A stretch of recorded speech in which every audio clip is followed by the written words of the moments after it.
Labas rytas. Paskutinis spalio penktadienis, 9 val. Ryto ir mes nekeičiam tradicijų ir sugrįžtame su NKS kibernetinio saugumo pusryčiais. Aš esu Rūta Apeikytė, Nacionalinio kibernetinio saugumo centro partnerysčių ir kompetencijų stiprinimo direktorė ir man yra be galo malonu sveikintis su čia taip gausiai susirinkusiais ir YouTube kanale mus stebinčiais žiūrovais, nes šiandien mes transliuojame ir mūsų renginį turime iš naujos vietos, labai tokios modernios ir šiuolaikiškos. Ir sveikinu su jumis iš KTU multifunkcinio centro, dar geriau kitiems žinomo kaip KTU studentų miestelio bibliotekos. NKS tęsia savo pažadą keliauti po Lietuvą. Pavasarį buvome Klaipėdoje, kur kartu su Klaipėdos universitetu turėjome renginį, o šiandien renginį darome kartu su savo partneriu Kauno technologijų universitetu. Ir kalbėsime įdomiomis temomis. Bet pradžiai norėčiau pakviesti sveikinimo žodį tarti KTU mokslo prorektorių, profesorių daktarą Kęstutį Baltakį. Labas rytas, gerbiami kolegos, svečiai, partneriai. Labai džiaugiuosi galėdamas jūs pasveikinti Kauno technologijos universitete renginyje skirtame vienai aktualiausių šiandienos temų. Tai yra dirbtiniam intelektui, kibernetinėme saugume. Nuoširdžiai dėkoju Nacionaliniam kibernetinio saugumo centrui už iniciatyvą, už idėją cyber pusryčius ar kibernetinius pusryčius surengti Kaune ir sudaryti puikią galimybę mums visiems susirinkti ir pasidalinti mintimis apie šią svarbią temą. Mūsų universiteto bendruomenė visuomet susiduria su iššūkiais, o viena rimta kibernetinė ataka visai nesenai buvo patirta. Ir kokia reali gali būti pavojų tikimybė, kuri supa mus, mes tikrai tą žinome. Ir manau, šios dienos pašnekovų, žiūriu gerbiamą Šarūną, tikrai primins mums apie tai. Turime puikius resursus, kompiuterius, kurie gali apskaičiuoti tūkstančius galimų scenarijų per sekundę. Tačiau ne vienas algoritmas neprimins darbuotojui, kad nebūtinai atidaryti visus gaunamus linkus arba kitaip tariant nuorodas, nebūtinai išsaugoti kiekvieną priedą arba kaip mes vadiname attachmentą savo kompiuteryje. Tai nėra tik teorija ar filmo scenarijus. Tai yra mūsų kasdienybė, kuriai reikia didelių investicijų į technologijas, žinias, patirtį ir bendradarbiavimą. Šiandien turime puikią progą išgirsti ekspertų pranešimus, pasidalinti patirtimi ir pasikalbėti apie tikrasias grėsmes bei galimus sprendimus, atskiriant mitus nuo tikrovės. Tikiuosi, kad diskusijos bus įdomios ne tik verslo, bet ir viešojo sektoriaus atstovams. Tegul šis renginys padeda kurti saugesnę skaitmeninę aplinką mums visiems. Ačiū, kad esate čia ir sėkmingos diskusijos.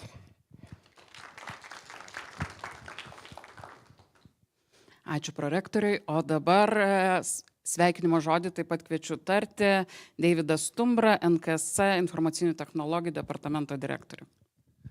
Ačiū Rūta, labas rytas.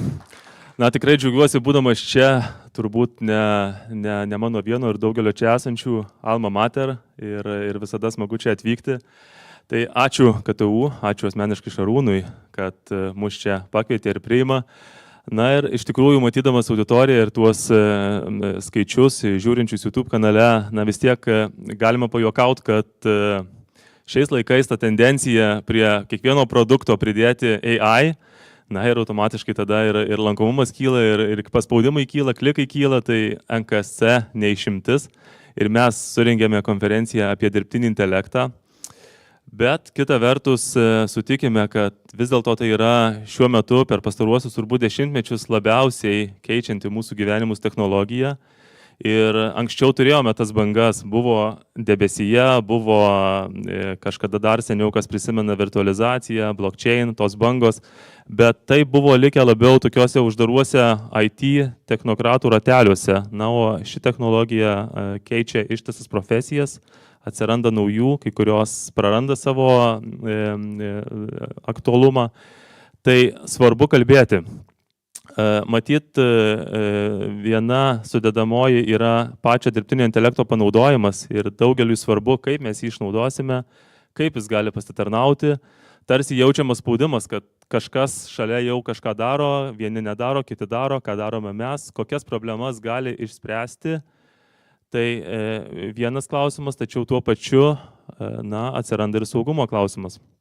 Ir neseniai teko skaityti kompanijos Elasticsearch ataskaitą, kurioje jie įvardyja 10, jeigu neklystu, grėsmių arba atakų vektorių, kaip galima pažeisti dirbtinį intelektą. Tai šalia tokių kaip prompt injection, kas jau tarsi ir suprantama, atsirado tokios grėsmės kaip over reliance, tai yra, kitaip sakant, per didelis pasitikėjimas rezultatais reiškia įvardinta konkrečiai kaip grėsmė. Ir galiu pateikti vieną pavyzdį. Vienoje konferencijoje teko matyti pranešimą apie kalbos modelio nuodijimą, jeigu taip galim pasakyti angliškai poisoning, kada pateiktas vyro veidas, vyras su akiniais, akinių rėmeliai stori ir išmarginti tam tikrų specifinių raštų. Na ir dėka to rašto modelis paveiktas taip, kad jis atsakė, kad tas žmogus yra Bradas Pittas. Nors mums visiems matantiems toli gražu, net nepanašu. Tai va, tai čia tik parodo, kokio sudėtingumo tai yra problemos ir kiek dar reikia, kaip toli reikia nueiti. Gerai, aš irgi nekantrauju išgirsti pranešėjus, kažko pasimokyti. Ačiū pranešėjams, ačiū visiems, kurie čia susirinkot, skyrėt laiką, ir tikiuosi, kažką visi mes iš to renginio išsinešime. Tai linkiu gražaus gero renginio. Ačiū Deividui. Deividas dar sugrįš į panelinę diskusiją, o dabar pasinerkime į pristatymus ir pokalbius ir pabandykime atskirti, kur yra mitai, kur yra tikrovė, kalbant apie dirbtinį intelektą. Ir toliau renginio vedimą ir moderavimą perduodu Šarūnui. Šarūnai, scena tavo. Gerą dieną visiems. Gera čia jūs matyti. 99% iš jūsų pažįstu asmeniškai, tai malonu, kad reiškia, bendrovė yra stabili, nes stabilumas turbūt pats svarbiausias dalykas. Ne vieni žinote, ne, kad svarbiausia kaip atsistatyti po incidento. Trumpai pasakysiu, kaip vyks mūsų šiandien dienos renginys. Mes turėsime 2 pranešimus, vieną po kito, toliau turėsime panelinę diskusiją ir išskirtinę galimybę tiems, kas susiregistravo, pažaisti žaidimą iš karto po panelinės diskusijos. Žaidimą žaisime štai tenai, tai yra fiziškas žaidimas, tabletop. Sužaisime, įvertinsime rizikas, pabandysite savo jėgas žaidime, kada reikia įvertinti rizikas pagal ISO 27001 standartą. Tai, manau, naudinga. Beje, jeigu įsinešite užduotis pas save namo arba į savo įmonę, galėsite visą tai pritaikyti 1:1, tik tai pakeisdami grėsmės, aprašus ir paslaugas, kurias teikite. Tai reiškia, galėsite tikti pilnai ISO 27001 standarto reikalavimus, kaip valdyti kontrolėmis tinkamai savo įmonės informacijos saugą. Tai čia nemokama dovana nuo mūsų jums.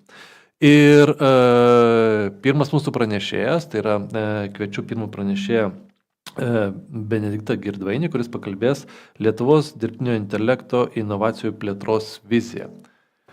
Prašau, Girdvainai.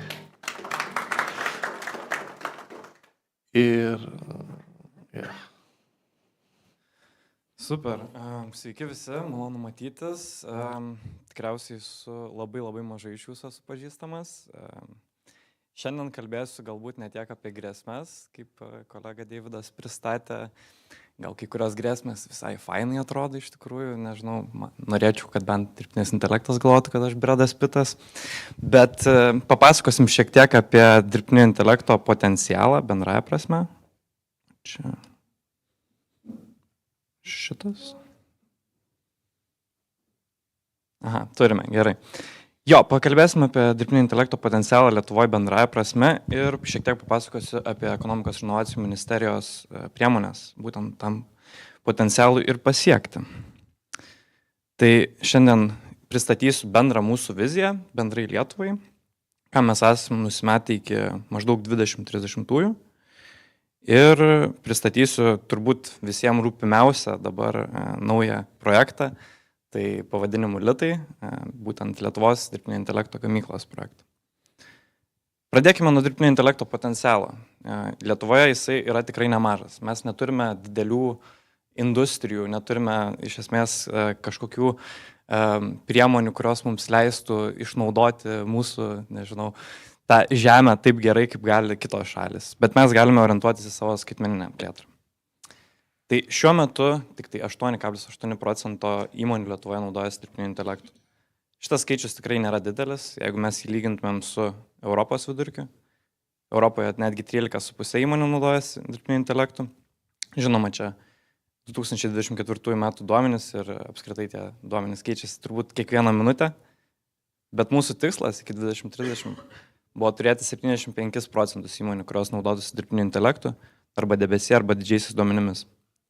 Tai esame gerokai atitrūkę nuo šito tikslo, tačiau nežinau, kiek tai yra problema. Galbūt jau esate susipažinę, MIT neseniai išleido studiją, kur buvo pasakyta, jog 95% įmonių pasinaudojant generatyviniu dirbtiniu intelektu yra nusivylę. Iš esmės tos įmonės nepasiekė jokio pakankamo pelno, kad atsipirktų jų investiciją. Tuo tarpu, jeigu žvelgtumėm į būtent inovatyves įmonės Lietuvoje, net 72% jų naudojasi dirbtiniu intelektu. Jeigu mes žvelgtumėm būtent į šitas įmonės ir siektume scalinti jas, iš esmės didinti jų plėtrą, dydį ir skaičių, galėtumėm pasiekti netgi 23 tūkstančius aukštos pridėtinės vertės darbo vietų, naujų. Taip pat prie šalies BVP būtų prisidedama 1,4 milijardo eurų kasmet. Šie skaičiai tikrai yra nemaži, mes čia žiūrėtumėm tokiu atveju į BPO šalis lyderės, tikriausiai tokių skaičių nepavyktų pasiekti, bet bent dalį paėmus jų, mūsų tikslai būtų išpildyti. Į ką mes žvelgiame, norėdami nustatyti, kur mes esame šiandien, tai buvo toks dirbtinio intelekto žemyno veiksmų planas 2025 m. balandį išleistas ir jisai paima 5 polius. Pirmasis polius - infrastruktūra. Pasižiūrėjom į savo infrastruktūrą, matom, kad mums labai prastai sekasi.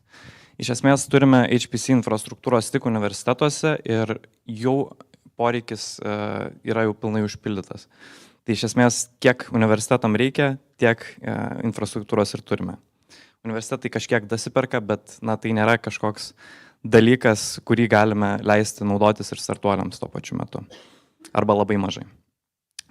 Buvo toks Toys indeksas, kuris vienas pirmųjų įvertino būtent dirbtinio intelekto infrastruktūrą pasaulyje ir mes gavome 19 balų iš 100. Tai tie skaičiai nėra įspūdingi ir siekiame, kad būtų pakeltas tas skaičius. Taip pat be abejo reikia žiūrėti ir duomenis. Tai duomenis viena svarbiausių tikriausiai dedamųjų būtent dirbtinio intelekto srityje. Šiuo atveju esame 7 vietoje Europoje. Skaičiai palyginus neblogi. Be abejo matome taip pat ir problemų. Tai pačių duomenų įvairios problemos kaip formatavimas, pakankamai prastai paruošti duomenys vietomis, ekosistema vis tiek dar skundžiasi šiuo atveju duomenimis, tai irgi dėsime pastangas, būtent įtraukdami ir valstybės duomenų agentūrą į tą būsimą mūsų Litai infrastruktūros projektą, tam, kad tie duomenys būtų pasiekiami visiems ir jie būtų kokybiški. Taip pat dirbtinis intelektas strateginės srityse. Čia yra vienas iš pagrindinių polių, tai jisai yra sudedamas iš 2 dalių. Iš esmės, pirma dalis yra, reikia turėti tas strateginės sritis kažkokias dirbtiniam intelektui ir tada reikia jas remti. Tai automatiškai irgi papasakosiu, ką mes darome šioje srityje po to. Ekspertai. Kalbant apie informacinių ryšių ir technologijų ekspertus, Lietuvoje turime 4,9% darbo rinkoje. Tai yra kur kas geriau nei kitose šalyse, tai yra šiek tiek virš ES vidurkio, bet vėlgi negalime čia sustoti ir progresuojant ne tik ir technologijoms, bet ir darbo rinkai, visur reikia labai stipriai adaptuotis. Ir paskutinis polis tai yra reguliavimas. Reguliavimas, čia kalbama apie būtent perreguliavimą. Tai ES pati supranta, kad ekosistemos susiduria su labai didelėmis problemomis, kalbant apie dirbtinio intelekto aktą, apie kitas reguliavimo įvairias teisinės struktūras, kurios uždeda papildomus pančius dirbtinio intelekto ekosistemai.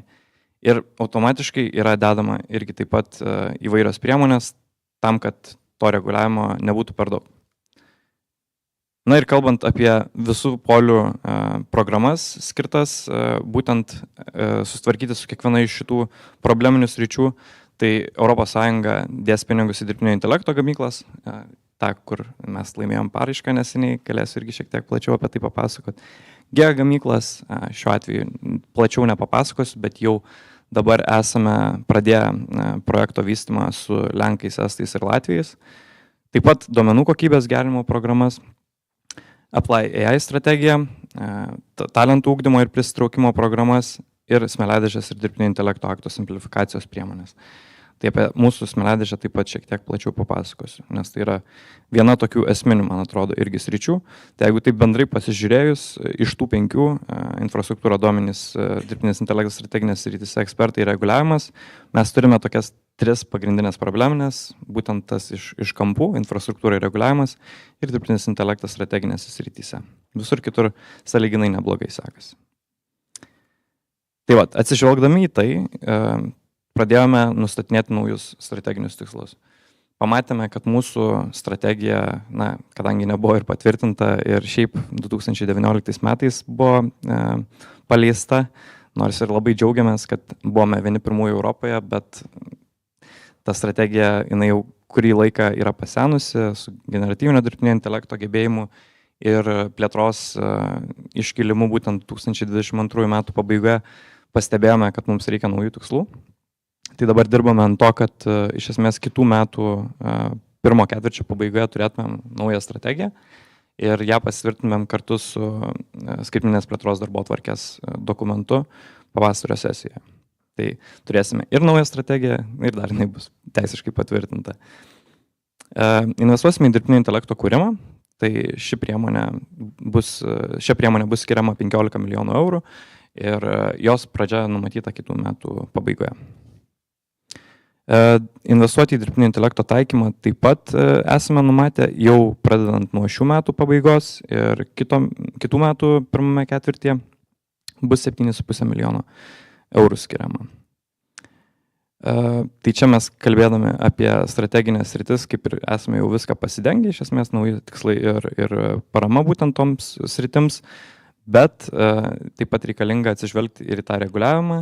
Tai naujas mūsų aspektas buvo atnaujinti smėliadėžę tam, kad jinai padarytų tikrą poveikį, kad jinai prisitrauktų įmonės iš tikrųjų ir joms palengvintų kur kas tą kelią į atitikti su dirbtinio intelekto aktu ir kitais susijusiais reglamentais, kaip BDARas ir taip toliau. Šiek tiek plačiau irgi vėliau papasakosiu. Na ir be abejo, finansuoti dirbtinio intelekto gamyklą. Tai čia tikriausiai mūsų didžiausias projektas šiam momentui bus skiriama bendrai 130 milijonų eurų, iš jų dalis Lietuvos, dalis ES. Tai be abejo, ne tik finansuosime šitą dirbtinio intelekto gamyklą, bet ir pasirūpinsime, kad strateginį testinumą jinai taip pat ir turėtų. Ir jeigu tai bendrai žiūrime į tą viziją, jeigu reikėtų apibūdinti vienu sakiniu, tai mes nenorime priversti įmonių, mokslo ar viešojo sektoriaus tiesiog naudotis dirbtiniu intelektu. Mes norime tiesiog sukurti geriausias sąlygas būtent dirbtinio intelekto kūrimui ir taikymui regione. Tai iki 2030 toks būtų mūsų ir tikslas centrinės ir rytų Europos regione sudaryti geriausią aplinką. Na ir turbūt momentas, kurio daug kas laukia šiam susitikimui, tai litai. Neseniai spalio 10 dieną buvo patvirtintas ES 50% kofinansavimas, tai gavome 65 milijonus. Dabar taip pat buvo patvirtinta ir 65 milijonai iš Lietuvos pusės. Automatiškai turime labai didelį projektą, vieną didesnių regione, tai atsiliekantį tikriausiai tik tai Suomių Lumi infrastruktūros centrui. Bet čia mes žiūrime ne tik į dirbtinio intelekto infrastruktūrą, tai taip pat yra ir kompetencijų centras. Būtent šiame centre dirbs ranka rankon mokslas, verslas ir viešasis sektorius. Tai turėsime įvairias programas, priemonės, kurios leis užtikrinti tą bendradarbiavimą ir pasirūpinti, kad tie sprendimai, kurie yra sukuriami, pavyzdžiui, startuolių, juos naudotųsi ir viešasis sektorius, ir verslas galėtų įsigyti licenzijas ir taip toliau. Iš esmės, ekosistema bus pilnai sujungiama būtent šiame centre. Tai kaip ir minėjau, 50% kofinansavimas labai labai didelis žygdarbis, kurį padarėm kartu su kolegomis ir buvo paskutinis šansas realiai tai padaryti, paskutinis kvietimas, tai suspėjome ir labai džiugu dėl to.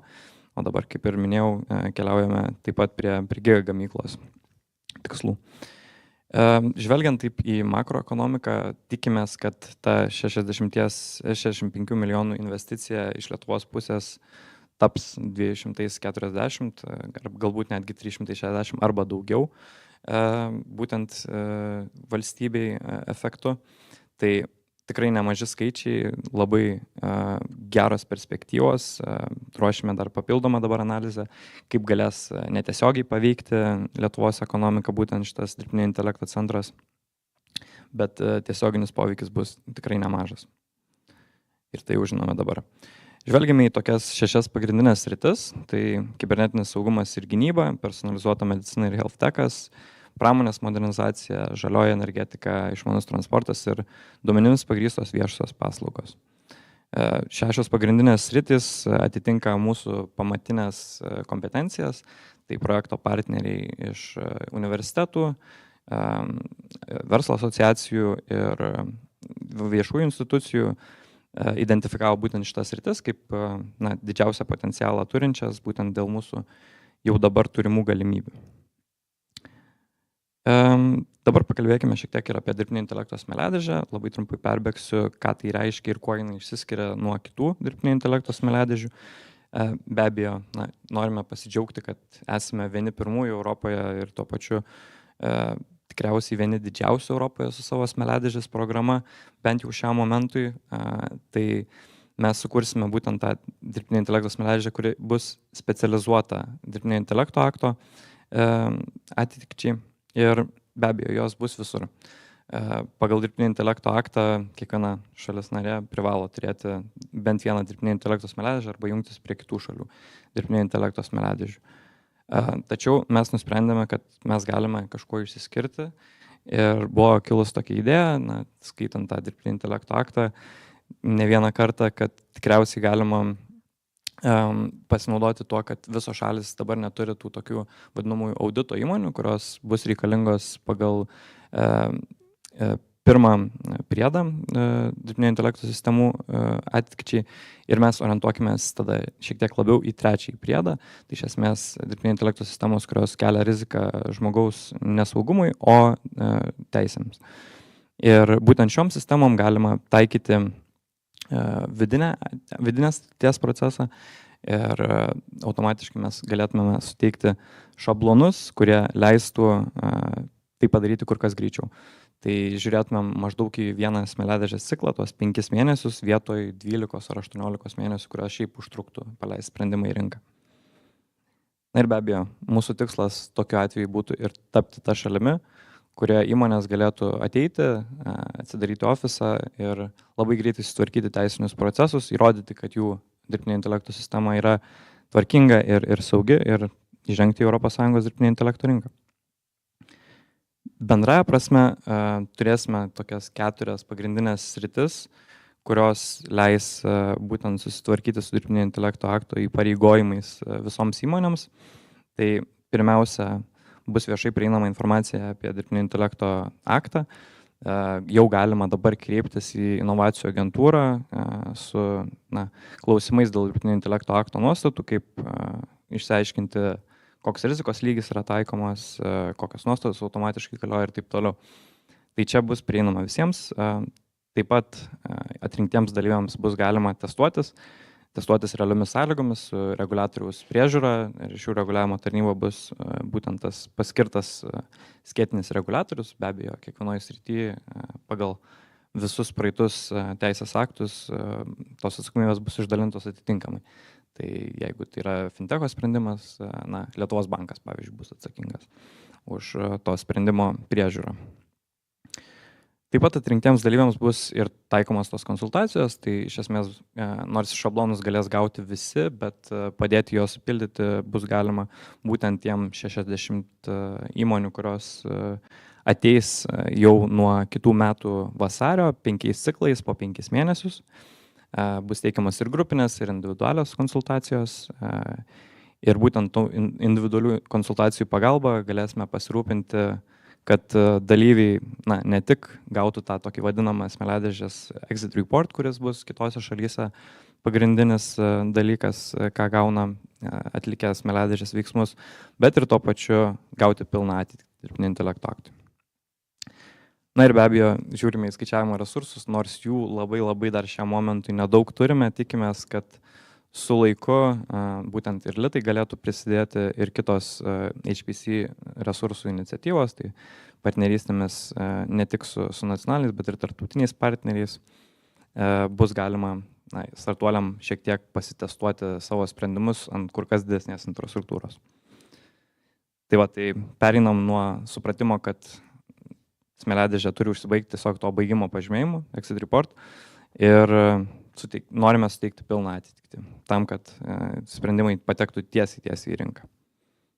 Matau, laikas baigėsi, kaip tik dėkoju uždėmesi ir jeigu būtų klausimų, tai jos irgi galėsiu atsakyti.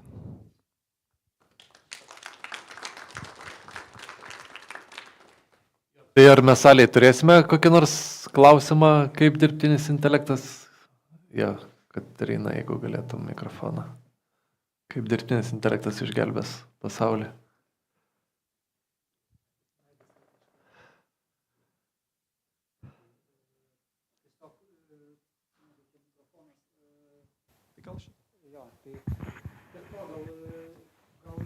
Veikia.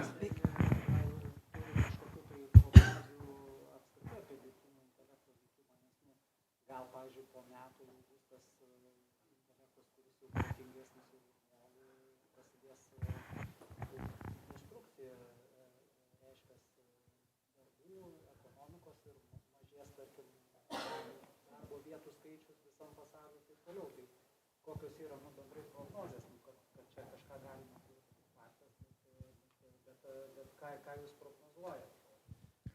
Ir kitas klausimas bus, tai Lietuvoje buvo daug tų visokių projektų, aš turiu patirties su kalbos technologijom, mašininių vertimų.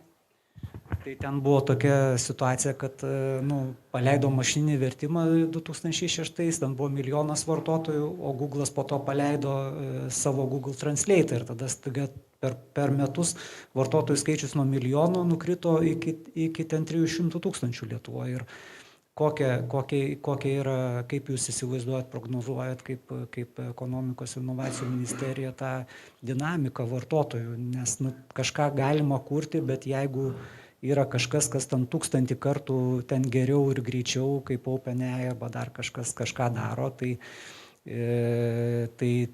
žodžiu vėl ta konkurencija yra tokia specifinė gaunasi, kad vis tiek atsiliksi. Tai koks tas yra modelis tos smėliadėžės? Gerai, labai puikus klausimai. Tikriausiai atsakysiu, ne kaip ekonomikos ir inovacijų ministerija, kaip pats žmogus, kuris domisi technologiją ir skaito šiek tiek apie tas įvairias perspektyvas. Tai atliepiant pirmą klausimą, man atrodo, kad labai sunku spekuliuoti, kada mes turėsim AGI ar ASI. Mes ruošiamės galbūt labiau Europos lygių. Tai Europoje jau yra įkurtas toks vadinamasis AI office'as. Jame yra ir AI labas, mes Lietuvoje neturime šiam momentui kažkokio valstybinio AI labo, kur būtų testuojami tie sprendimai ir iš esmės pateikiamos prognozės, rizikų, anomalijų aptikimui ir taip toliau. Būtent kalbant apie ASI arba AGI. Bet dėl tų visų socioekonominių pokyčių, tai čia be abejo mes tai irgi įsivertinam. Šiam momentui žiūrim, kiek įmanoma labiau plėtrą.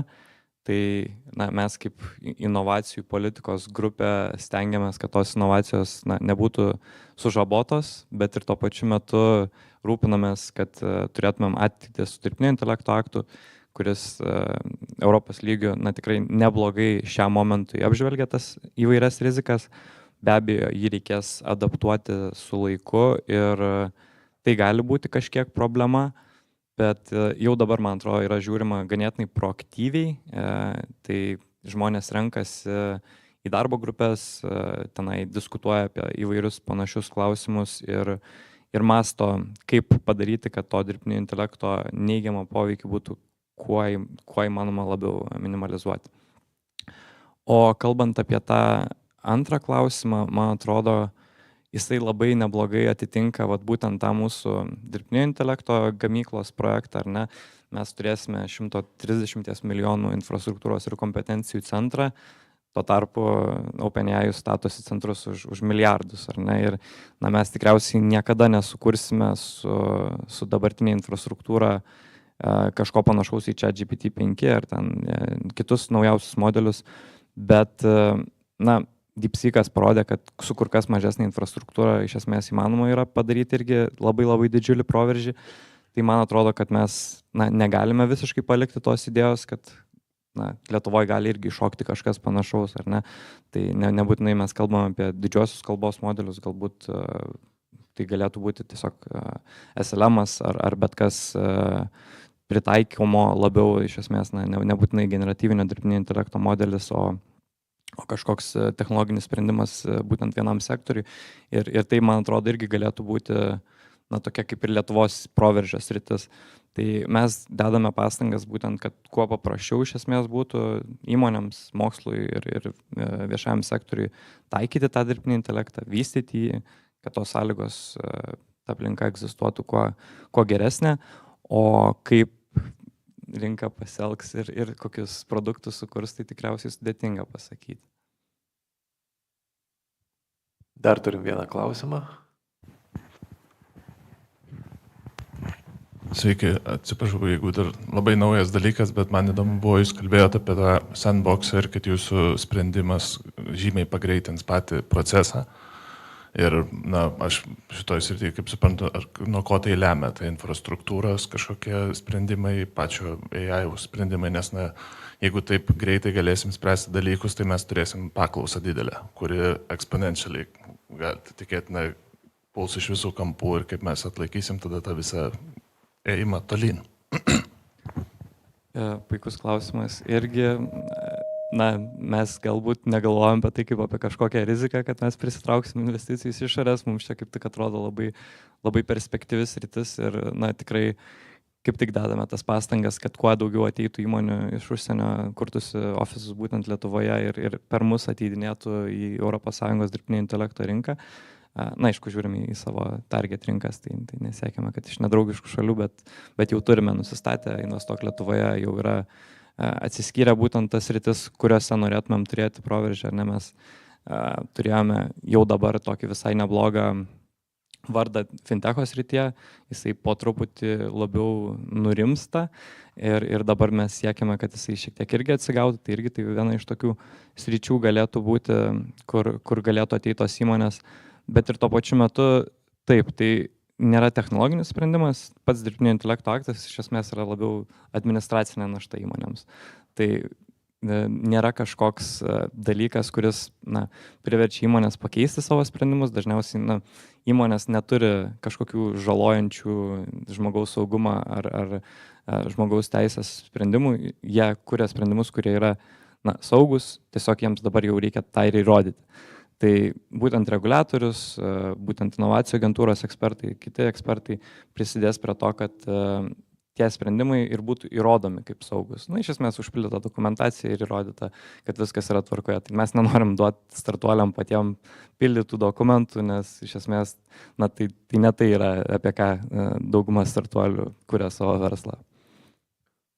Ir mes išrinkome dar vieną klausimą, kadangi laikas mus spaudžia, bet išrinkome iš tie, kas žiūri mūsų YouTube kanale, tai aš pabandysiu perskaityti klausimą. Jisai, Taip kaip parašyta, taip ir skaitysiu. Kam reikia skaityti dirbtinį intelekto priežiūrą? Ar laukime tiek daug dirbtinio intelekto sprendimų, kuriuos reikės reguliuoti? Kam barstyti DAI darbuotojus po sektorius? Ar negeriau būtų koncentruoti DAI žinias į RRT? Geras klausimas. Irgi labai svarbu tikriausiai tas kompetencijas turėti, be abejo, RRT, tai RRT bus ta skėtinė organizacija ir jeigu kažkokia iš vienos srities institucija, kuri jau dabar užsiema būtent tos srities priežiūrą, neturės kompetencijų būtent dirbtinio intelekto srityje, tai taip, tie sprendimai bus siunčiami aukštyn į RRT, kur su jais bus susitvarkoma, bet tuo pačiu mes stengiamės padaryti, kad tos kompetencijos atsirastų visur. Vėlgi, nežinau, kiek tai bus technologinis sprendimas, didžioji dalis, aš įsivaizduočiau, viso to yra dokumentų tikrinimas.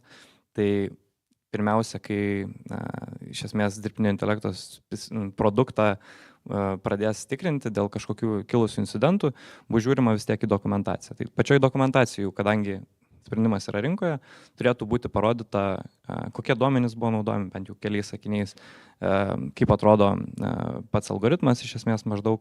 Ir tada tik tai, jeigu nesugebama viso to sutvarkyti dokumentais, jau bus ir testuojama.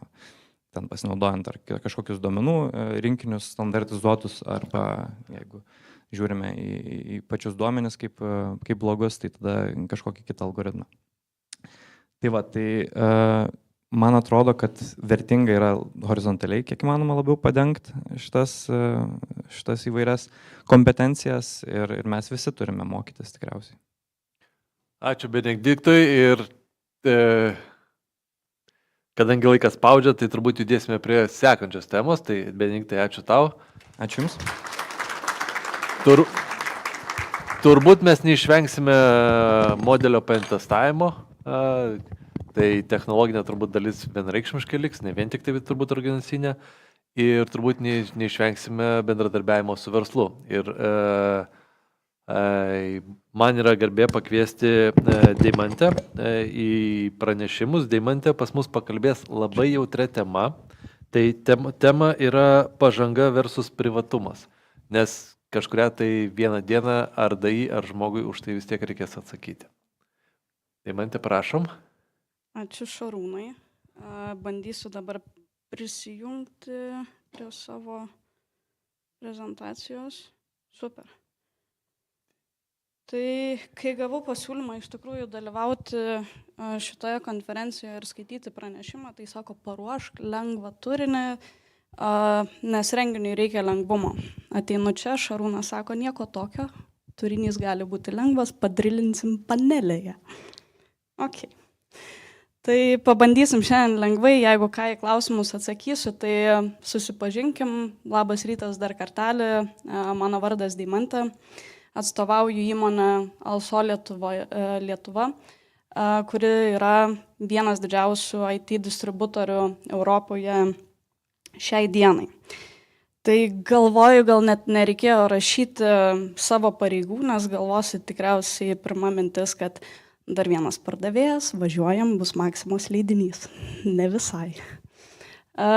Iš prigimties mėgstu stebėti aplinką, tai rinkos ir technologijų tendencijos yra vienas iš tų dalykų, ką patinka stebėti, ir manau, kad šiandien pamėginsiu iš to stebėtojo pozicijos šiek tiek pačią rinkos tendenciją ir jum perduoti. Tai kai prieš gerų 13 metų vis drąsiau ir dažniau visi pradėjo žiūrėti į debesijos paslaugas, aš stebėjau aplinką ir ką aš mačiau. Nežinau, nemanau, kad šitie sprendimai pakeis mūsų dabartinę infrastruktūrą ir manau, kad tai yra nesaugu. Praėjo 13 metų, šiek tiek gal daugiau. Matom absoliučiai tą pačią tendenciją su dirbtiniu intelektu ir kibernetiniu saugumu. Kai dirbtinis intelektas yra nesaugu, mes jo bijom, nežinom, kaip išlaviruoti tarp kibernetinio saugumo.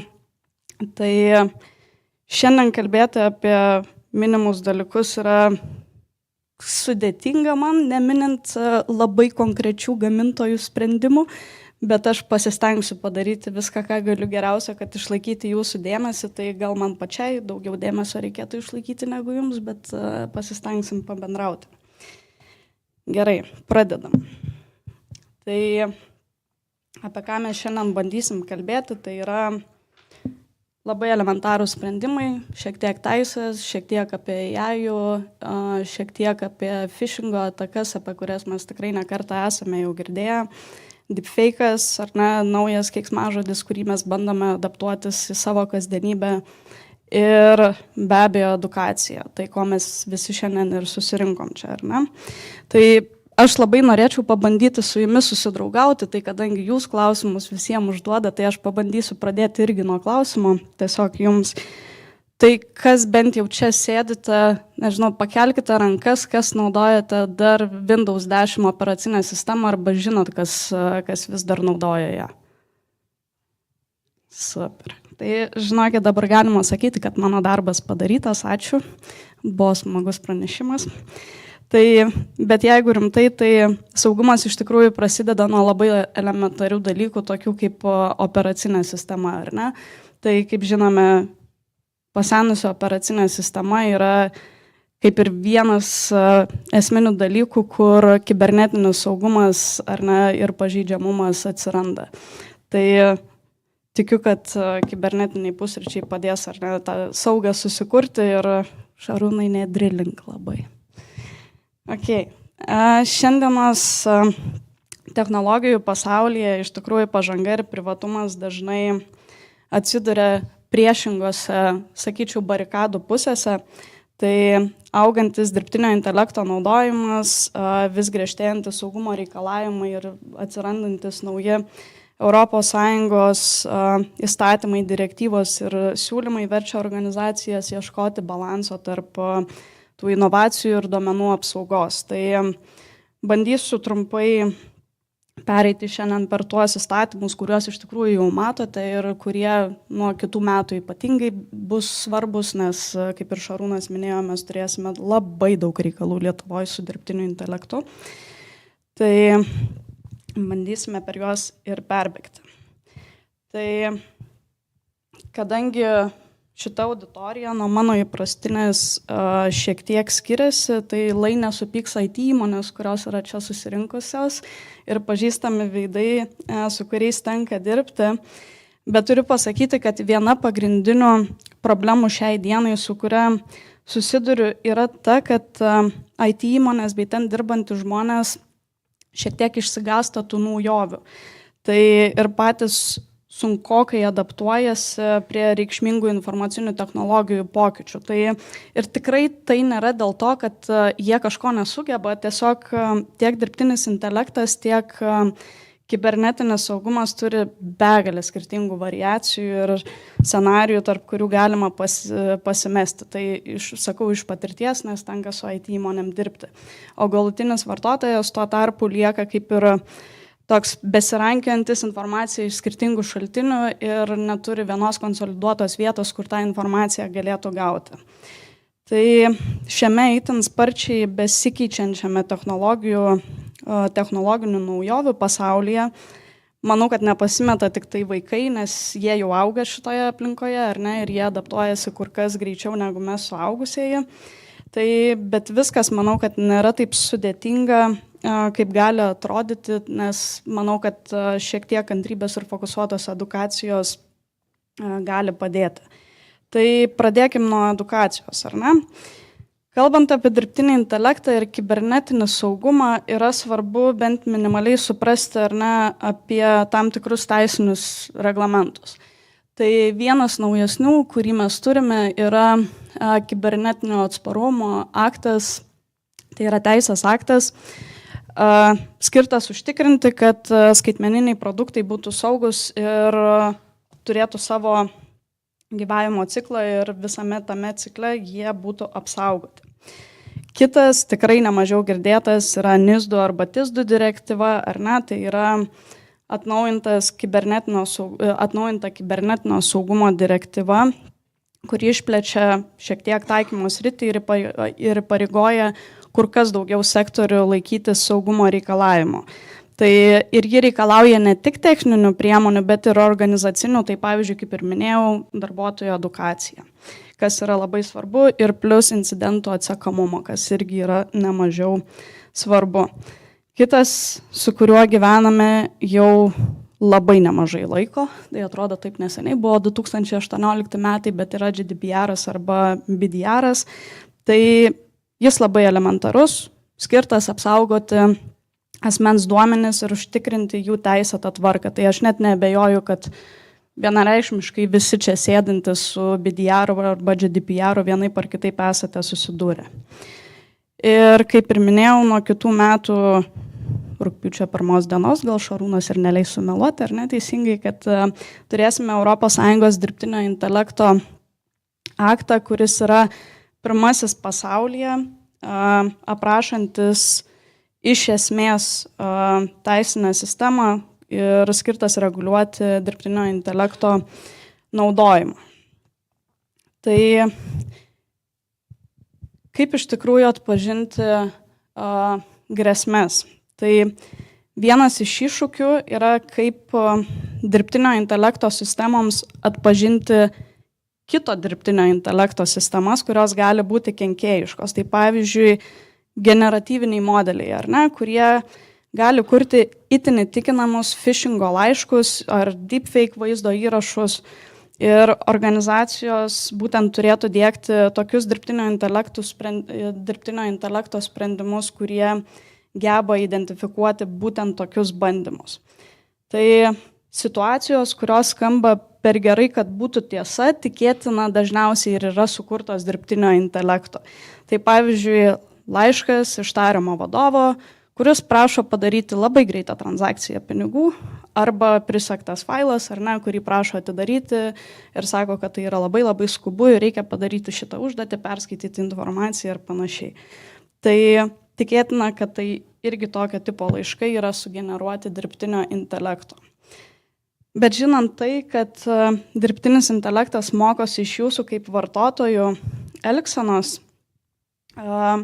svarbu yra pasakyti tai, kad dirbtinį intelektą mes galime išmokyti. Tai vadinasi, kad ne tik jūs iš dirbtinio intelekto mokotės, bet ir asmeniškai jis mokosi iš jūsų elgsenos ir ateityje tiesiog savarankiškai gali pasidaryti šiek tiek per sunku atpažinti tam tikrus įvykius. Bet tai yra mokslas ir, kaip ir minėjau, edukacija ir dar kartą edukacija. Šiek tiek paminėjau phishingo atakas. Man asmeniškai tai yra pati smagiausia kol kas dirbtinio intelekto išdaiga, kurią mes turim, tai bet tokios atakos tampa vis sudėtingesnės. Tai dirbtinis intelektas leidžia kurti labai personalizuotus laiškus, kurie iš pirmos pažiūros atrodo autentiški. Tai pavyzdžiui, darbuotojai gauna laišką iš IT skyriaus su prašymu pasikeisti slaptažodį, o ten yra nuoroda iš tikrųjų, kuri nuveda visiškai į kitą svetainę ir kas atsitinka, kad jūs paspaudžiate nuorodą ir pakliūnate į hakerių pinkles. Labai elementariai. Aš asmeniškai kiekvieną dieną, tikrai nesumeluosiu, gaunu tikriausiai po 2 phishingo laiškus. Tai, kad ir šioje prezentacijoje, ar ne, matote, tai kadangi esame labai didelė korporacija ir kiekvieną dieną tenka bendrauti su kolegomis iš visos Europos, tai būtent čia yra pavyzdys, ar ne, gaunu laišką iš Ralfo. Ralfas yra, kaip pasirašo, mūsų HR vadovas. Nu, ne velnio, jis yra mūsų finansų vadovas grupės lygmenio. Tai iš pradžio atrodo kaip ir viskas ok, ar ne, vardas pažįstamas, bet pradedi tikrinti domeną, žiūri, kad trūksta .com. Tada mane tiesiog, kaip čia pasakyti, liepia kuo greičiau padaryti darbą, kuris yra susijęs su perskaitimu šito prisegto dokumento. Tai iš pradžių, kaip ir sakiau, atrodo patikima, tačiau ir elektroninis paštas ir pats tekstas jau atrodo ne visai tikri. Tai phishingo tipo laiškai dažniausiai pabrėžia greitį, svarbą, kad darbas būtų atliktas kuo greičiau, nes laukia kažkokios pasiekmes. Tai šiuo atveju mano pasiekmė yra tokia, kad mano vadovas tikėtina mane įvertins prasčiau, negu aš verta.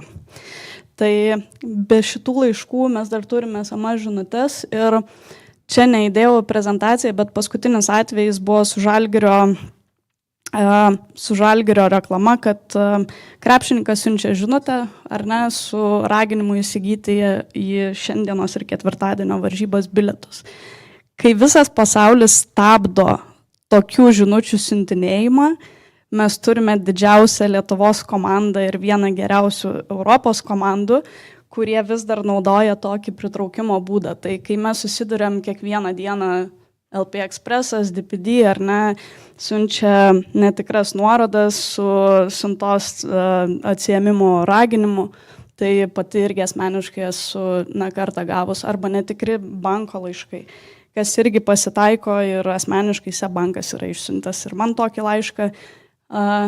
Ačiū Dievui, kad kritinis mąstymas suveikė tuo metu ir galėjau pasitikrinti, tai kaip atskirti, tiesiog kritiškai žiūrėti į kiekvieną laišką. Tai mes kaip įmonė naudojame pakankamai gerą simulacinę sistemą, kuri padeda treniruoti mūsų darbuotojus, atskirti tokio tipo atakas, bet mūsų kritiškumas įsijungia net nekenkėjiškose laiškuose. Tai vadinasi, kad mes dabar tikrinam absoliučiai viską.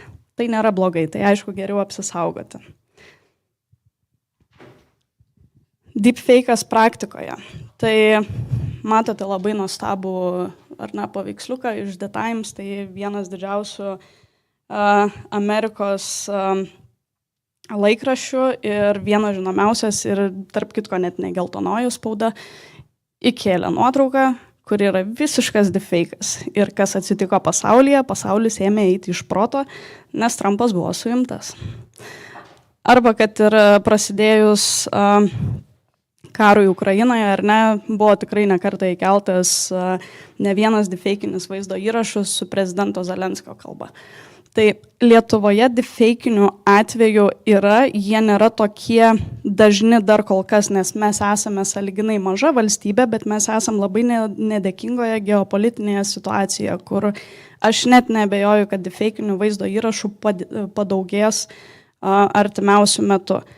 Be kita ko, aš labai manau, kad ne tik jūs patys, bet ir jūsų vaikai, ar ne, arba bent jau pažįstamas vienas kitas atsidaręs TikTok arba Facebooką jau dabar gali susidurti su deepfake'u. Tai labai skirtingi atvejai, tai gali būti visiškas popsas, ar ne, nuo sportininkų iki žvaigždžių ir iki politikų. Tai tie žmonės, kurie neturi kritinio mąstymo ir negali įvertinti, ar tai yra tikra ar netikra, tai jie yra mūsų pažeidžiamiausia tikriausiai dalis. Tai valstybinėse institucijose, privačiame sektorėje tikrai dirba tokie žmonės. Bent keli procentai tikrai tokių atsiras, tai kaip ir minėjau, kad edukacija tokiu atveju yra būtina. Ir kalbant apie edukaciją, tai iš tikrųjų aš asmeniškai rekomenduoju pradėti edukuoti darbuotojus ne tada, kai yra įdiegti kažkokie išmanūs įrankiai, o dar prieš pradedant juos diegti. Tai vadinasi, mes turim išmasažuoti, apšildyti ir paruošti juos pradėti naudoti kažkokius įrankius. Atmetimo reakcija 100% visada būna, nedidelis procentas žmonių, bet tikrai tokių atsiranda. Tai ir iš praktinės pusės tikrai kiekvieną dieną matau, ypatingai su valstybiniu sektorium, kur slaptažodis yra užkliuojamas ar ne lapukas ant monitoriaus, nueini į gydymo įstaigą irgi taip pat. Tai tokie žmonės pas mus yra pažeidžiami ir realiai juos išmokyti galbūt bus sunkiau, bet paruošti juos, kad technologija neturi būti labai toli nuo žmogaus yra labai svarbu. Ir be kita ko, tiek dirbtinio intelekto aktas, tiek pati NIS2 direktyva pati pabrėžia, kad organizacinės kultūros svarba yra begalinė. Tai vadinasi, kad saugumas turi būti ne tik pačio IT skyriaus atsakomybė, bet ir visos organizacijos prioritetas. Tai vadinasi, tie vadovai, kurie dabar stebite mano pranešimą, galite manęs pykti, bet nuo jūsų turėtų iš tikrųjų prasidėti tas organizacinės kultūros higiena. Tai vadinasi, visi dirbtinio intelekto sprendimai ir kibernetinis saugumas turėtų būti jūsų idėja arba bent jau einanti koja kojon su jūsų IT skyriumi. Tai ir ko mes galime pasimokyti, tai pažanga ir privatumas neturi būti priešai, čia yra numeris 1, nes nuo pažangos mes nepabėgsime, privatumą mes galime sukontroliuoti. Ir svarbu atkreipti dėmesį į tai, kad mes turime laikytis teisės aktų, nuo jų irgi nepabėgsime. Jeigu mes nesam teisininkai, viskas yra gerai, mes turim Šarūną. Tai jis gali mus pakonsultuoti, arba nebūtinai. Ir kaip ir minėjau, svarbiausia yra nebijoti keistis ir mokytis, nes manau, kad nuo mokymosi ir keitimosi idėjos prasideda ta nekomforto zona, bet ten yra patys geriausi dalykai tiek verslui, tiek privačiam sektoriui. Ačiū. Ačiū, Deimantei. Tai ar turime klausimų? Visi jaučiate saugiai, privačiai? Ok, online klausimų matau irgi neįmetė man. Gerai, tai aš, Deimantė, turiu vieną iš tikrųjų klausimą. Taip. Kad nedrilinti giliai. Išmokėm darbuotojus atpažinti phishingo ataką, padarėm edukaciją dirbtinio intelekto, išmokėm darbuotojus, kad reikia saugiai perduoti ir tam tikrą tik tai kiekį duomenų perduoti. Ar tai reiškia, kad mes mašiną išmokėme naujų atakos vektorių prieš mus pačius? Žinoma, visada. Visada tai bus. Dėl to ir sakau, kad edukacija ir adaptacija prie naujovių yra svarbu. Taigi su kiekviena naujovė ir adaptacija įvyksta pokyčiai ir manau, kad tie pokyčiai jie yra nuolatiniai ir niekada nesibaigiantis. Tai edukacija irgi neturi baigtis. Aš irgi įsinešiau šitą žinutę, kad labai svarbu, kai mokinsite, jauskite duomenų ribą, ką apmokinsite tam, kad neišmokintumėte naujesnių atakos vektorių mašiną. Taip. Ačiū, Deimantei. Ir mes turime 2 minutės visiškai, kol susidedame kėdes ir susikviečiame svečius. Tai Deimantė nepabėga, Deimantė pas mus dalyvaus paneliniai diskusijai. Ir sekančią dalį, kurią mes tęsėme su jumis, mes pabandysime pakalbėti įvairiomis dirbtinio intelekto temomis. Tai tikslas vis tik tai pabandyti atliepti tos mitus ir tikrovę. Tai yra tiek, kiek reiškiasi palėtė tiek verslą, tiek nacionalinį saugumą. Ir turime svečių iš valstybinio sektoriaus taip pat. Tai aš noriu pakviesti mūsų panelės dalyvius, kaip tik tai mes turėsimėm, jau turime gerai. Tai pas mus į panelę atvyko šiandieną Deividas, Deimantė, Dalia ir, nematau, matau, jo.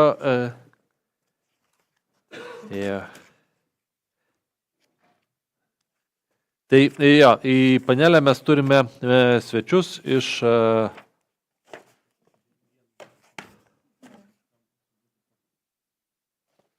tai mes turime Dalią, Žaną, Deimantę, Deividą ir Šarūną. Kaip matote, išlaikome tinkamą proporciją. Ir iš tikrųjų tikslas tai turbūt gal vienu sakiniu prisistatome iš kur, iš kokio sektoriaus esame ir aš pabandysiu padaryti apšilimą su įdomiu klausimu.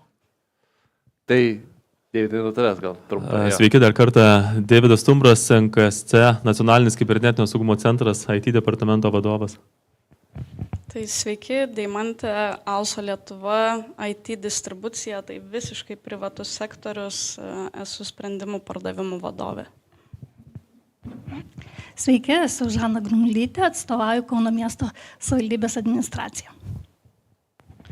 Sveiki, esu Dalia Čalnerytė, Kauno technologijos universitetas, taikomosios informatikos katedros profesorė.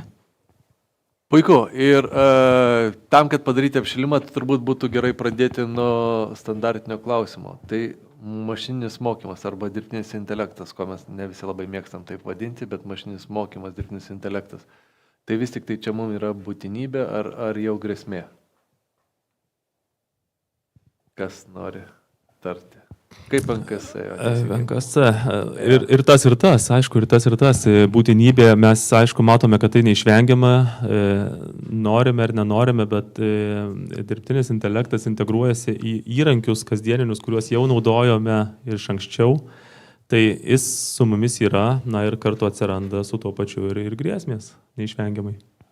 Ir čia Deimantė labai gerai pateikė tos pavyzdžius, atakos ir panašiai, tai, na, atsiranda įrankiai, kuriuos naudojame ir geriems tikslams, bet kita pusė naudoja juos kitiems tikslams. Tai aš gal kaip verslo atstovė sutiksiu visiškai 100%, kad tai yra ir būtinybė, ir grėsmė. Tai vienas dalykas būtinybė yra tai, kad greitėjančiam pasauliu tiek versle, tiek privačiam sektoriui mes nepabėgsim nuo to, nes darbo krūvis auga, optimizacija yra reikalinga darbe, o grėsmės natūraliai mes debesyje turėjom prieš 13 metų, kurios visi bijojo ir visi bijojo jos kaip didžiausios grėsmės, tai dirbtinis intelektas visiškai neišimtas. Viešajam sektoriui irgi lygiai tas pats, lygiai tos pačios problemos. Kauno miesto savivaldybė kaip yra, kaip sakyt, dar tokiam pradinukio lygio su dirbtiniu intelektu.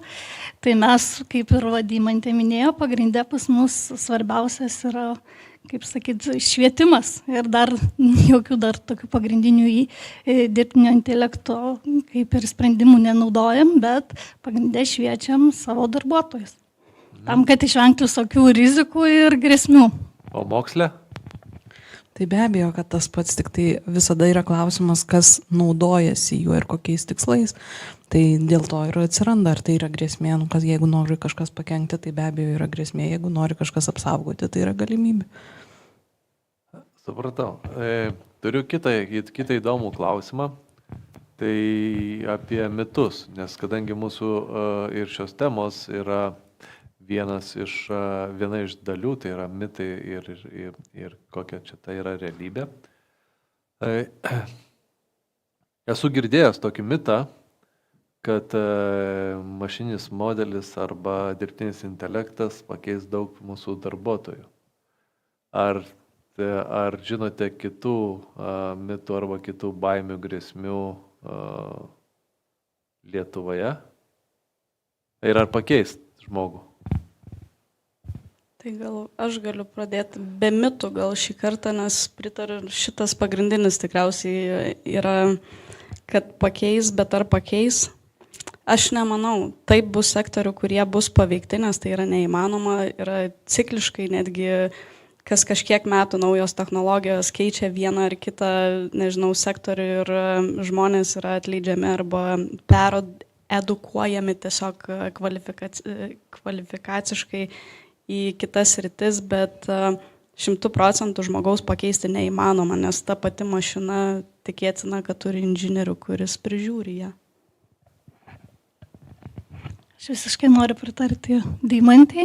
Aš manau, kad dirbtinis intelektas pakeis tuos žmonės, kurie nesinaudoja dirbtiniu intelektu. Todėl labai svarbu yra tas švietimas ir kad tos dirbtinės technologijos vis tiek ateis į mūsų gyvenimą ir mes turim su tuo susitaikyti, norim, nenorim.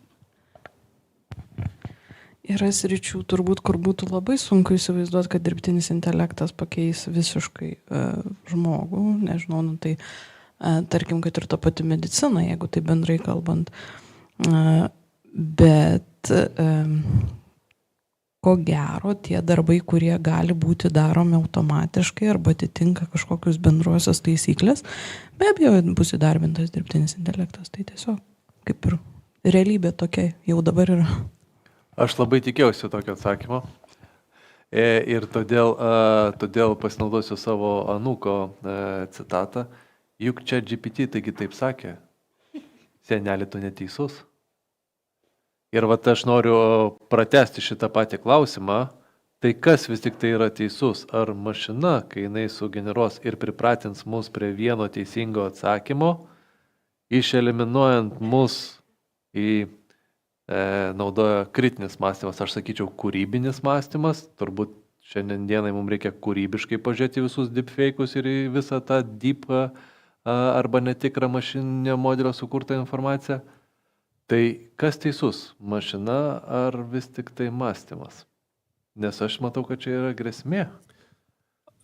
Čia teisinga mintis, iš tikrųjų neseniai skaičiau, kad apskritai, čia toks lyrinis nukreipimas, bet neliečiant saugumo, bet žvelgiant į turinį internete per artimiausius metus ar ne vat į ateitį, ta tendencija kokybiško turinio kokybei linkus mažėti, nes, dirbtinis intelektas mokosi iš to, kas jau yra, tada jis generuoja naują turinį ir tas ratas užsisuka. Tai va, kaip bus, ir matom dabar su video ir su tekstinė informacija, tai to kritinio mąstymo, kūrybiškumo čia reikės kaip niekad ir kaip išvengti to tendencingo kokybės prastėjimo, aš nežinau. Aš manau, kad mes neišvengsim prastėjimo kokybės, bet mes galim susigyventi. Tai vienas dalykas yra informacijos tikrinimas ir neišjungti to savo tiesiog loginio mąstymo ir bandyti patikrinti informaciją. Tai nesvarbu, kiek pažengs dirbtinis intelektas, nes visgi dirbtinis intelektas jis iš mūsų mokosi, iš mūsų elgsenos. Tai mes nepabėgsim nuo to, tai kol kas sprendimo aš irgi neturiu, bet manau, kad sugebėsim adaptuotis. Aš manau, irgi nieko naujo nepasakysiu, bet kritinis mąstymas yra būtinas, nes negalim tikrai pasitikėti nei vienu, kaip sakyti, negalim pasitikėti žmogum. Ir taip pat tuo labiau, jeigu dirbtinas intelektas yra sukurtas irgi žmogaus. Tai užtat visą laiką kiekvienus faktus turim tikrintis ir tas, manau, neišvengiama. Čia problema turbūt yra, kai yra tas ratas užsisuka ir nueini tikrintis į tą šaltinį, kuris jau buvo sugeneruotas dirbtinio intelekto.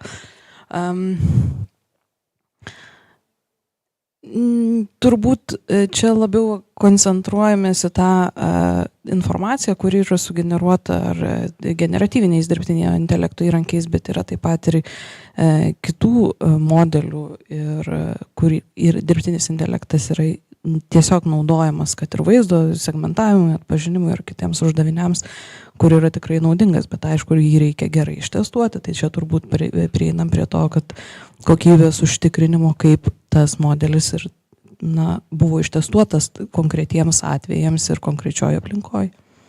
Tai tas kokybės užtikrinimas toks ir yra.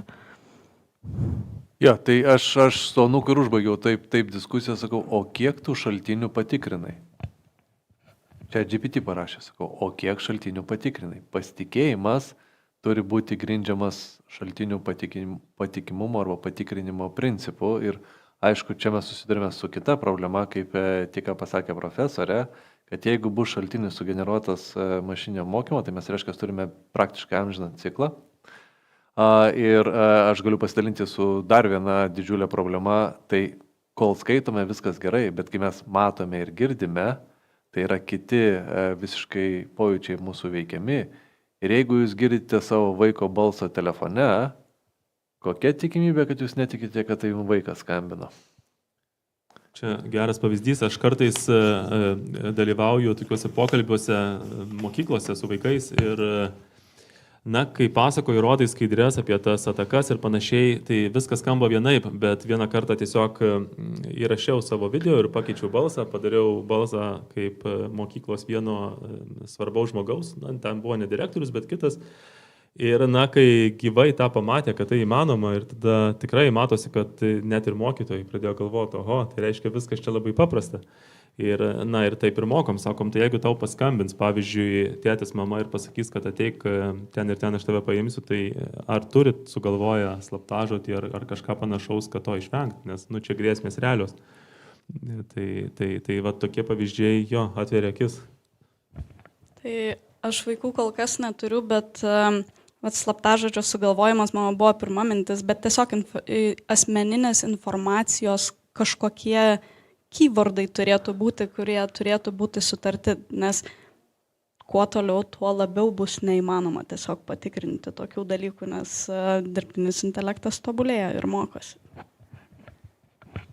Taip, mes su artimaisiais irgi tą temą diskutavom ir tarėmės jau susitarėm kokios tuos slaptažodžius.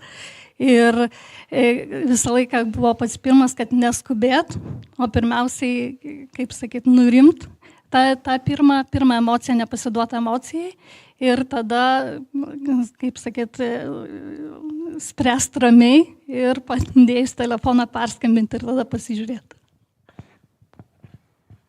Tai turbūt nieko naujo nepasakysiu, tik pritart lieka, nedaryti skubotų veiksmų, ar ne, ir pabandyti išsiaiškinti tikrą situaciją, giliai įkvėpus. Oho, stop žodis įgauna visiškai kitą prasme. Gerai, ir visi suprantame, kad atakos tai greičiausiai yra paremtos automatizuotų principų. Tai reiškia, arba tai yra automatizuotas parašytas skriptas, kas buvo anksčiau, įvairūs mūsų vadinami botai, reiškia, kažkokios automatizuotos veiksmų sekos. Dabar tai atsirado agentai, mašininiai agentai, kurie moka daryti vieną ar kitą veiksmą. Ir prieš tai, kai paklausiu, kaip yra organizacijoje pas jūs, ar naudojate agentus, ar agentas yra taikomas atvirkščiai atpažinti, identifikuoti atakas, pasidalinsiu paskutinę ataką, kuri man paliko didžiausią įspūdį. Tai agentas pasiprašė per LinkedIn trumpo susitikimo ir paprašė, ar galime naudoti Zoom. Zoom tai yra video skambučių platforma. Reiškia, ir tas, kuris sutiko, tai yra nukentėjo šiuo atveju, sutiko per Zoomą pasiskambinti. Iš karto pasakau, kad visiems būtų aišku, viską darė keli agentai, tai yra visiškai automatizuotas procesas be jokio žmogaus įsikišimo. Tai agentas pirmasis, kuris buvo atsakingas už pokalbį, pasiprašė, ar galėčiau neįjungti video kameros, nes šiandien nelabai reprezentatyviai atrodo, ir lyg tai nieko nesukėlė jokio dirgiklio, kad tai yra normalu. Tai reiškia, agentas į chatą parašė žinutę ir toliau perėjo sekantis agentas, tai yra balso agentas, kuris bendravo balsu. Tai reiškia, normalia praktika bendravo balsu ir ties trečiu, reiškia, sakiniu paklausė, o kaip tu nueini į tą nuorodą, ar galėtum atsidaryti naršyklę ir parodyti. Tai yra pasišarink savo ekraną, to žargono, atsiprašau, kad jis reiškia, tai reiškia pasidalink savo ekranu ir parodyk, kaip tu nueini. Ir, normalu, kad Zoom platforma yra dalinimosi būdas, tai yra pasišarinti savo desktopą, tai yra spaudžiant desktopą iššoko pranešimas, kad jūsų pokalbio dalyvis prašo perimti kontrolę. Žmogus intuityviai spaudžia OK, arba yes, arba su visko sutinku. Kontrolė buvo perimta ir dalyvavo 3 agentai. Pirmas, kuris rašė Windows komandų promptus, tai reiškia promptas po prompto, ką reikia padaryti. Kitas, kuris ieškojo, reiškia, kriptovaliutos krepšelių, nes kriptovaliutos krepšeliai buvo ir čia yra, dėl to tas įvykis yra traktuojamas kaip, reiškia, nusikaltėlis atliko finansinių lėšų pagrobimą. Ir trečias, reiškia, iš karto planavo lėšų pervedimą priklauso nuo to, kokios lėšos yra. Tai reiškia, ar reikalingi mikseriai, ar reikalingi taip vadinami bridžai, kad tas lėšas paslėpti. Idealiai AI atliko kibernetinę ataką. Tai kaip agentai gyvena pas jūs?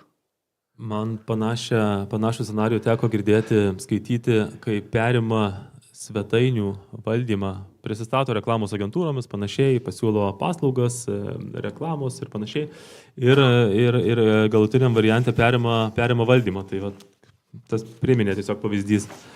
O pas mus mes tiek centre, tiek apskritai bendraudami su įmonėmis susidurėme iš tikrųjų, kai pradedi galvoti apie dirbtinį intelektą ir kaip galėtų jis pasitarnauti, paaiškėja, kad vis dėlto užtenka workflow arba automatizacijos, dar neįtraukiant dirbtinio intelekto. Tai kai kur procesai yra tiek rankiniai, kad iki agento dar reikia priaugti.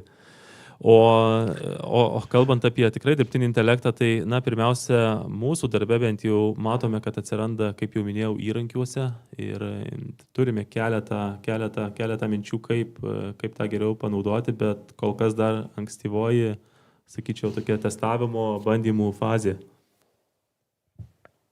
Tai mes patys gal su agentais arba, nežinau, hackeriais nesam taip taip susidūrę, bet va čia labai gera mintis buvo, kad reikia turėti workflow kažkokius ar ne, kad išvengti vienų ar kitų dalykų. Tai mes kaip IT įmonė pakankamai gerai esam susioptimizavę savo sistemas ir vienas dalykas, ką aš prieš tai sakiau, kas juokingai tikriausiai skambės, kad mes naudojam dirbtinį intelektą, kovoti su dirbtiniu intelektu. Tai čia vienas dalykų, kaip bandom apsisaugoti, bet kokiu atveju prisijungus į skambutį specifika bent jau darbo, ką pati diktuoja, tai yra tai, kad vienas ar kitas asmeninis dalykas, kadangi bendraujant su keliais šimtais žmonių, tu vieną ar kitą dalyką tikrai žinai asmeninį, tai pasiklausti, kaip tavo diena arba tavo vaikas laikosi, tai padeda išsiaiškinti tikriausiai, kaip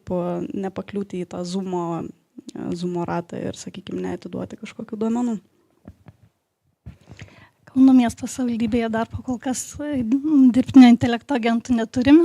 Ką mes naudojamės, tai tik tai Microsoft'o Copiloto chatą. Tai mūsų viskas sudaro su automatizavimu dar pakankamai toli, nes kadangi dar tik tai pirmieji žingsniai tam dirbtiniam intelekte, tai nes mums kadangi yra labai svarbu išvengti visų tų grėsmių dirbtinio intelekto, tai todėl dar su automatizavimu pakol kas sustoja. Laukiam, kol pirmiausiai įvaldysim tos pradmenis tik tai dirbtino intelekto. Aš tai čia turbūt net nežinau, ką pasakyti, atiduodu klausimą Šarūnui. Gerai, ir iš tikrųjų mes, kadangi vyksta realių laikų transliacija, tai turime ir iš YouTube kanalo paklausimą. Ar galite įvardinti konkrečius produktus? Na, savivaldybė įvardino jau Copilotą, kokius naudojate arba priemonės, kuriomis naudojatės mašinio mokymo valdymo arba agentų valdyme. Nes jų yra pakankamai daug, mes čia net ir užklausėlėse workflow visokius aptarinėjome.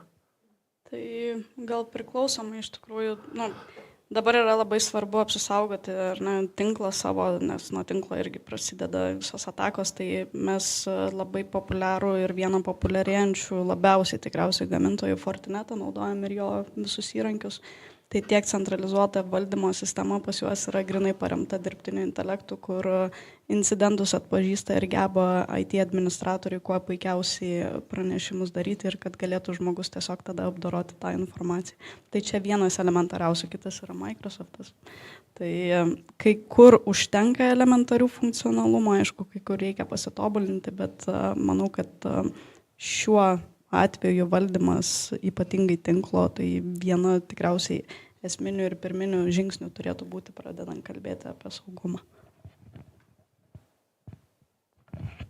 O aš dar tada, Deimante, kontraklausimą. O kiek teisių turi mašinio mokymo valdymas arba dirbtinis intelektas? Na, ar jisai turi galimybę prevenciškai reaguoti ir ar turi teisę priimti sprendimus? Tarkime, blokuoti, leisti? Ne. Sprendimų priimti mes neleidžiam, aišku, čia mūsų IT skyrius galėtų tiksliau pasakyti, bet esu 120% įsitikinus, nes pagal mūsų vidinės netgi nuostatas mes negalim atiduoti mašinai tiesiog daryti sprendimų. Tai yra informaciniai pranešimai apie incidentus, bet neleidimas juos stabdyti ar su jais kažkaip kitaip dirbti. 2008 metais policijoje skaičiau pranešimą apie dirbtinį intelektą ir gavau iš salės klausimą, kuris sako, o kaip bus toliau, kaip dirbtinis intelektas interpretuos teisės aktus. Aš sakau, viskas bus labai paprastai ir aišku, tai dienai, nežinau, tokių produktų kaip GPT, bet labai paprastai atsakiau, hello Google. Palaukėme 15 sekundžių ir jisai iš karto pagal mano balsą identifikuoja mane, mano nusižengimus, mano atitikimus teisės aktam ir pasako, Šarūnai, tau tokia ir tokia bauda, guilty. Nemanau, kad mes labai toli nuo šitos distopijos šiandieną, nes noriu paklausti sekančio klausimo, kurį palėtė Deimantė apie GDPR. Tai yra, duomenis, apsauga, privatumą, saugumą. Tai kiek organizacijose leidžiate arba kur yra ta riba jūsų organizacijoje arba bent jau galvojate, kad turėtų būti ta riba, nebūtinai dabar jinai yra, bet kur turėtų būti ta riba, kad vat, tiek mes leidžiam panaudoti, o vat, čia jau yra visiškai tabu ir negalima daugiau mašinai arba agentui žengti. Turit variantus? Geras klausimas, bet neturiu gero atsakymo.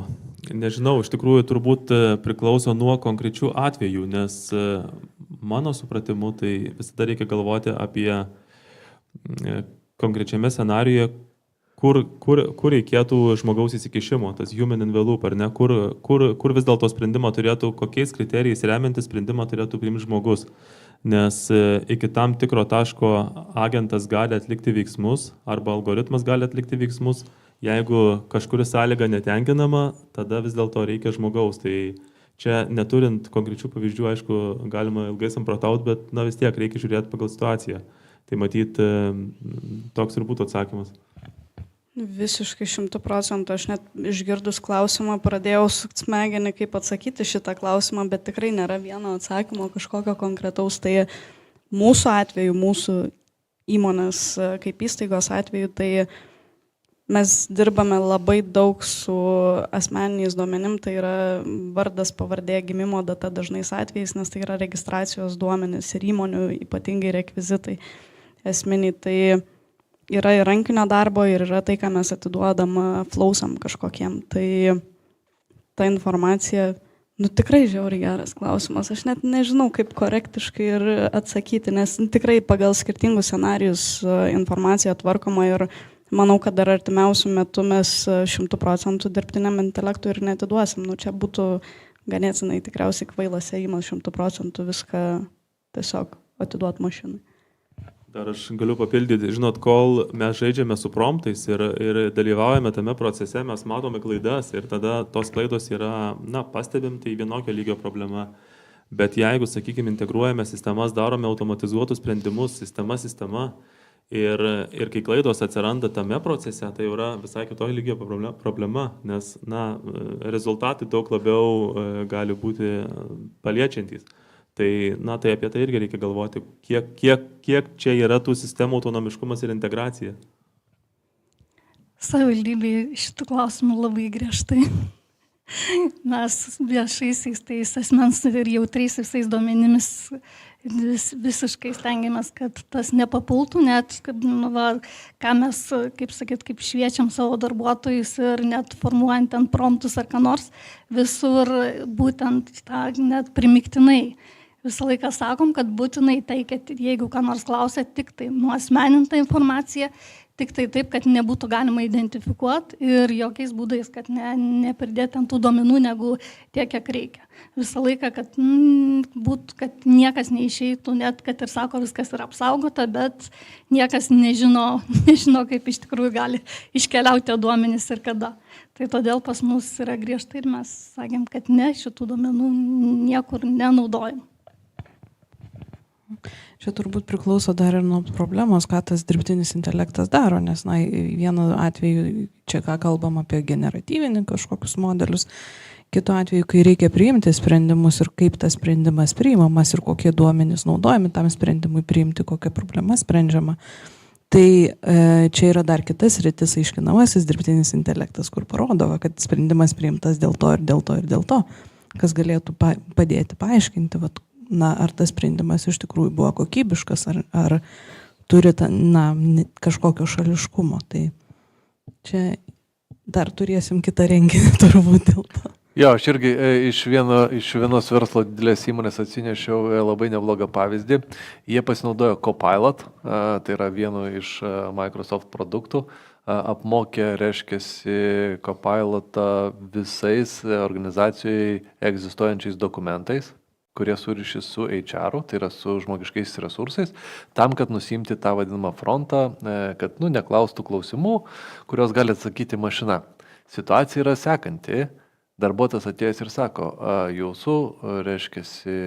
man atsakėte, kad aš galiu pasimti atostogų. Kas yra teisus? Mašina ar vis tik tai HR-as? Tai aš noriu pasakyti, kad grėsmė dar ateina, kai mašina leidžia savo interpretuoti ir prisitaiko, nes jaučiate, ne, kad mašina prisitaiko prie jūsų. Ir sako, Ir jeigu aš paklausiu, sąlyginai, ar aš galiu pasimti atostogų, tai taip, žinoma, pagal tai tokį straipsnį galiojantį įmonės dokumente tokiam ir tokiam, tu gali pasimti atostogų. Ir aš ateinu ir sakau, jūsgi man ir atsakėte, taip. Mes turime dar vieną klausimą iš YouTube, bet aš jį paskaitysiu vėliau apie dezinformaciją, bet prieš tai norėčiau dar paklausti, vis tik tai buvo paminėta, kad AI prieš AI. Tai reiškia, mes įvardiname, kad turime grėsmės, turime priemonės ir naudosime AI greičiausiai reaguoti į AI, tai reiškia, mes juos treniruosime ir bandysime su jais kovoti. O šiandien dienai mes turime ką nors ar ne? Bandome jau tokį priemonę panaudoti, tai yra arba agentus, arba gal mes turime, arba gal turėsime ateityje išmanų į SOCą, tai yra saugos operacijų centrą, kur vieną dieną mes matysim raudoną lemputę, štai sprendimas, štai paaiškinimas, kokiu pagrindu Kuriami jau tokie. Labai gerai, tai Man atrodo, jeigu pažiūrėtume prezentacijas, kai kurių gamintojų, tai jau tokie ir yra, ir senai veikia, ir labai gražiai ten viskas valdoma. Tai taip, turbūt, kad bus daug kas automatizuojama, daug kas sprendžiama ir jo, čia tikėkime, kad padės toje kovoje. Bet vėlgi, aš minėjau, tai SOCO pavyzdys, tas pats Fortinet ar ne tinklo infrastruktūra, kad sekti incidentus visus, tai mes naudojam, bet ar 100% pasitikėti šiai dienai galima? Tikrai ne. Ar ateityje bus geriau? Net nebejoju. Ar labiau pasitikėsim dirbtiniu intelektu? Tikėtina, kad jis turi dar daugiau šiek tiek įrodyti mums, bet tikrai yra, tikrai egzistuoja ir nereikia jo bijoti ten kaip kosminio laivo tikriausiai. Turbūt tas tobulėjimas iš vienos ir iš kitos pusės niekada nenustojantis procesas ir pasitikėti 100% niekada negalima. Man atrodo, vis tiek žmogus turi pats galiausiai nuspręsti, ar atidaryti tą laišką ir tą nuorodą, ar ne. Apie SOCą tai aš galvojau, kad tą klausimą uždavinėjo IT žmogus, kuris rizikuoja savo darbo vietą, nes galvoja, ar ta mašina pakeis mane ar ne. Tai yra, kada jinai priiminės sprendimus už mane. Liūdna naujiena, mano kol kas tik tai asmeninė nuomonė, bet žmogus yra iš principo tingi būtybė. Tai jeigu mašina jam sugeneruos, kad čia yra atsakymas, tai kodėl šito atsakymo nepaėmus ir nenunešus savo vadovui kaip faktą? Ne, tai mes turime dar tą žmogiškai faktorių, kuris įsijungia. Ir, kaip sakiau, mes turime iš YouTube dar vieną klausimą. Koks mūsų visų požiūris yra į dirbtinį intelektą kaip propagandos priemonę? Tai reiškia, kadangi jau čia buvo ir Deivido paminėta, kad ir kolegių, kad vis tik tai yra tie šaltiniai generuojami, ne, ir galbūt ir tikslingai, galbūt ir netgi mašina gali labai staigiai sureaguoti į tam vieną ar kitą problemą ir tą srautą padidinti konkrečiai į vieną ar kitą taką. Tai kaip mes gyvensim su to? Tai taip, vienareikšmiškai, tai čia vienas iš įrankių. Labai geras, pigus įrankis, kuris gali daug dalykų padaryti, tiek gerų, tiek blogų. Tai propaganda be abejo, matėm nuotraukas pavyzdžiuose, generuoja tekstus, gali paskambinti, gali perimti balsą. Žodžiu, labai geras įrankis, kurį galima naudoti tiek geriems, tiek blogiems tikslams. Aš dar gal pridėčiau, kad yra priklausoma nuo platformų, kurias tu naudoji šiaip kasdieniam gyvenime, tai yra tam tikri biznio įrankiai ir yra visiems pasiekiami šaltiniai ar ne, ir dirbtinio intelekto įrankiai, kuriuos tu naudoji. Tai iš tikrųjų ruošiantis prezentacijai pabandžiau paprašyti Copiloto, kuris tarp kitko naudoja ChatGPT įskiepį labai neseniai, tai kad sukurtų deepfake'o paveiksliuką naudojant mano atvaizdą. Paprašiau, pasakė, kad ne. Atsiprašome, bet ne. Tai gal čia priklauso nuo įrankių, tikriausiai priklauso nuo to, kaip mes elgsimės ir faktas patys turim įsivertinti, kiek saugu naudoti vienus ar kitus įrankius ir kiek ne. Ir kaip jau anksčiau minėjom, kad yra svarbu kovai su propaganda yra kritinis mąstymas ir visą laiką tikrint kelis šaltinius, kad tam nepasitikėtų tuo vienu šaltiniu, kas yra visur rodoma ar teikiama. Yra tam tikros organizacijos, kurios jau užsitarnavę savo vardą ir kaip faktų tikrintojai, aišku, jie irgi kartais nepasiseka pateikti tinkamos informacijos, bet yra ir Europos Sąjungoje tiesiog tas faktų tikrintojų tinklas, kur lyg tai turėtų būti pateikiama tam tikra informacija. Tai turbūt reiktų tiesiog žmonėm vadovautis tose šaltiniuose pateikiama informacija. Aišku, visada tas generavimas kažkokių ar nuotraukų, ar teksto, kur būtent pateikiama ir fokusuojamas į jausmus tam tikrus, nes, tą galima daryti, ar ne, sukelia tokią emociją, kad, tu turi čia ir dabar daryti kažkokį sprendimą, arba va čia yra tikrai teisybė, ir va čia tikrai aš mačiau savo akimis, kas nebūtinai tu ten matei savo akimis, o buvo turbūt kažkas pageneruota. Tai turbūt tiesiog patarimas būtų naudotis tais šaltiniais, kurie yra patikimi. Oficialiais šaltiniais. Tų oficialių šaltinių vis dar trūksta ir turbūt kažkada tai taps kažkokia tai aukso vertės kaina turėti sąrašą iš oficialių šaltinių. Tai bandau apibendrinti, nes mūsų laikas baiginėjęs ir mes dar turėsime klausimų atsakymų sesiją, tai dar turėsite galimybę ir jūs užduoti visus kitus klausimus. Ar yra grėsmė ir ar yra mitas? Aš norėčiau šiandien sakyti, kad mitai pasibaigė, nes liko tikėti tik tai to, ko mes nesuprantame, o dirbtinio intelekto mes nesuprantame, todėl jį kol kas tikime, kad jisai bus geresnė priemonė mums negu potencialiai kibernetinė grėsmė visuomeniai.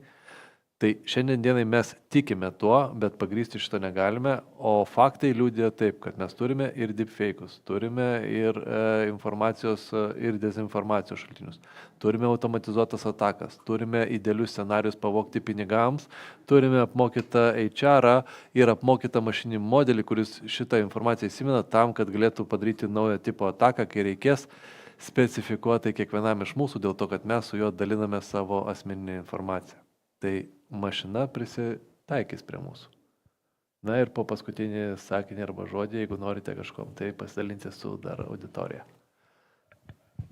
Kuo mažiau savo asmeninių duomenų kelkite į internetą. Nesvarbu kokiam puslapį. Jeigu reikia, meluokit savo duomenis. Tai vadinasi bankas, Sodra VMI, tai yra valstybinės įstaigos, kurios turi būti tos įstaigos, kur turi jūsų duomenis. Visa kita, kas yra, tai galit vardą neteisingai parašyti, galit pavardę, gimimo datas niekas netikrins, bet kuo mažiau jūsų informacijos bus internete, tuo mažiau bus atakų prieš jūs pačius. Taip, ir naudot tik tai ten internetui kur nors specialius savo tam sukurtus paštus, kurio nenaudojam kitur visai asmeniniai informacijai. Taip pat visas, kaip ir sakė, kortelės atsiskaitant irgi naudot, pirkiniam turėti atskirą kortelę, tai čia tokia bendrė, kad kuo mažiau tų duomenų asmeninių kelt tam tiek į internetą, tiek duoti dirbtinam intelektui, tik tai duoti tuos duomenis, kurie yra, tam kartu yra tik tai, bet jokių asmens duomenų. Man tai vienas dalykas, aišku, yra asmeniniai duomenys, ko neturėtų galbūt būti, bet nereikia bijoti to dirbtinio intelekto, nes tai yra labai geras įrankis ir aš tokį kaip ir palyginimą kartais sakau, tai plaktukas irgi gali būti ir labai geras įrankis ir labai žalingas įrankis. Tai dirbtinis intelektas taip pat. Tai čia visiškai teisinga įrankiai, tai yra tik tai įrankiai, kurie, kaip sakiau, visaip gali būti panaudojami, o labai, labai irgi gera mintis dėl tų duomenų kėlimo, nes vis tiek matome, kiek beedukuotume, užtenka nueiti į socialinius tinklus, pasižiūrėti, žmonės kelia savo namus, adresus, paskui rašo, kad išvažiuoja ilgam atostogų, žodžiu, visa informacija prieinama, tai nereikia net dirbtinio intelekto, kad tuo pasinaudoti. O jeigu taip, vienas toks praktinis patarimas, gal ne tiek su dirbtiniu intelektu, kiek apskritai su sauga, čia buvo minėtas phishingas, tai visi mes gauname tuos laiškus, tas žinutes, tai jeigu jau labai norisi paspausti tą nuorodą ir tą siuntą atsiimti, tai bent jau palaukite kito ryto. Tai kitą rytą tikėtina to nuorodą ir nesuveiks, tai toks labai praktinis. Ačiū visiems ir dabar laikas klausimams. Jeigu turime salėje klausimų, tai mes mielai bandysime juos atsakyti arba kažkaip tai bent jau interpretuoti. Ja. Aukštokai reikia palipti.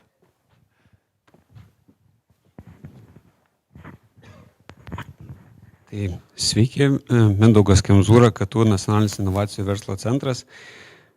Bet klausimas, man atrodo, mes čia visi šnekam apie galimybės, tobulėjimus ir panašiai. Ar nėra taip, kad kažkurio tai momentu aparatinė įranga arba hardware'as truputėlį pristabdys tą patį dirbtinį intelektą? Visgi žmogus dar vis kontroliuoja elektros kištuko tą lizdą, ne? Ir jis gali ištraukti elektrą. Kitas dalykas, mes puikiai žinom, kiek resursų tai kainuoja ir kažkurio tai momentu galbūt mums reiks rinktis, ar tikrai viskam jo to resurso teikti. Tai čia tokia klausimas, pamastymas, jūsų įžvalga. Tai šita situacija jau buvo maždaug 1960 metais, paskui kartojosi apie 2000-uosius ir tiesiog visą tą procesą, kai reikia daugiau resursų, paskui aparatinė įranga tobulėja, visas tas ciklas taip ir kartojasi, tai čia nieko naujo ir manau, kad tas evoliucija ir tie ciklai vyks ir toliau, o dėl resursų pačių, taip dabar modeliams apmokyti daug elektros naudojama ir, kaip sako, net mažos valstybės elektros poreikių reikia kai kuriems modeliams apmokyti. Bet iš kitos pusės akcentuojamės į tuos modelius, kurie galbūt yra lengvesni ir mažiau reikalauja tų išteklių. Ir jeigu yra modelis, kuris labai sudėtingas ir daug tų išteklių reikalauja, tai gal geriau pabandyti sukurti tokį, kuris yra lengvesnis ir mažiau išteklių reikalauja. Tai čia tiesiog vėlgi kas kuria tos modelius ir kas juos naudoja. Aš tai pasakysiu taip, kad vertinant iš pozicijos, kad tas, kas valdo tokio galingumo įrankį, tas turi pranašumą ir nebe reikalo Junktinėse Amerikos valstijose atsirado projektas Stargate. Tai reiškia visas laukas GPU ir šalia 3 atominės elektrinės, kad užtektų elektros energijos pamaitinti. Tai tik tai rodo potencialą, jog žmogus, turėdamas galimybę turėti įrankį, o gal net ir ginklą tam tikram kontekste, netaip lengvai sustoja. Visiškai iš komercinės pusės vienas didžiausių pasaulyje IT įrangos gamintojų, tai yra ir programinės įrangos Microsoftas šiuo metu išgyvena labai didelį trūkumą aparatinės įrangos, nes tiek yra kuriama dirbtinio intelekto sistemų ir paslaugų, kad poreikis šiuo metu yra didesnis negu reali galimybė. Tai ar trūks? Klausimas. Ar sugebės prigaminti tiek pasaulyje įrangos, kad patenkintų poreikį? Irgi klausimas. Tai realiai dirbtinis intelektas, manau, tik tai padidins tą poreikį aparatinės įrangos, į niekur nedings.